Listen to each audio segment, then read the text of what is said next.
အားလုံးပဲမင်္ဂလာပါတူရီဝင်းနာ channel ကနေပြီးတော့ပြန်လဲကြိုဆိုလိုက်ပါတယ်ဗျဒီနေ့မှာတော့ကျွန်တော်10ရက်4လ2025ကြာသပတေးနေ့အတွက်ဗီဒီယိုကိုပြောပြပေးခြင်းပါတယ်ဗျဟုတ်ကဲ့ပါပထမဆုံးအနေနဲ့ကျွန်တော်ကြာသပတေးနေ့မနက်ပိုင်းအတွက်အချိန်တွေကဲကနိုင်ပုံနှန်းတွေကိုအရင်ဆုံးပြောပြပေးခြင်းပါတယ်ကြာသပတေးနေ့မနက်ပိုင်းအတွက်ဆိုလို့ရှိရင်တော့ကျွန်တော်ရွေးထုတ်ထားတဲ့အချိန်က16ချိန်ဖြစ်ပါတယ်3ည359နဲ့ကတ်မှာဖြစ်ပါတယ်ဗျ16ချိန်ကို3ည359နဲ့ကတ်ပြီးတော့ကျွန်တော်ရွေးထုတ်ထားတဲ့ပေါင်နှန်း8ကွက်ကတော့13ည131519 63ည636569ဆိုပြီးတော့ပေါင်နှန်း8ကွက်ရွေးထုတ်ပေးထားပါတယ်ဒါကတော့ကြာသပတေးနေ့မနက်ပိုင်းအတွက်အချိန်ကြီးခဲကနေပေါင်နှန်းဖြစ်ပါတယ်ဗျကြာသပတေးနေ့နေကုန်အတွက်အကြိုက်ဆုံးလုံးမိုင်နှလုံးကတော့16လုံးမိုင်ဖြစ်ပါတယ်16လုံးမိုင်ဖြစ်ပါတယ်ဗျကြာသပတေးနေ့နေကုန်မထိမပေါက်ကီး3လုံးကတော့345ကီးဖြစ်ပါတယ်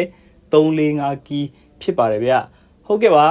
ကြာသပတေးနေ့မှာလည်းအားလုံးပဲအဆင်ပြေကြပါစေဗျကျွန်တော် channel ကိုအမြဲတမ်းအားပေးနေတဲ့အတွက်ကြောင့်မလို့ကျေးဇူးများတင်ပါတယ်9ရက်သားသမီးများအပူရရှိလို့ရှိရင်လည်းအမြဲဆုံးငြိမ်းကြပါစေဗျနော်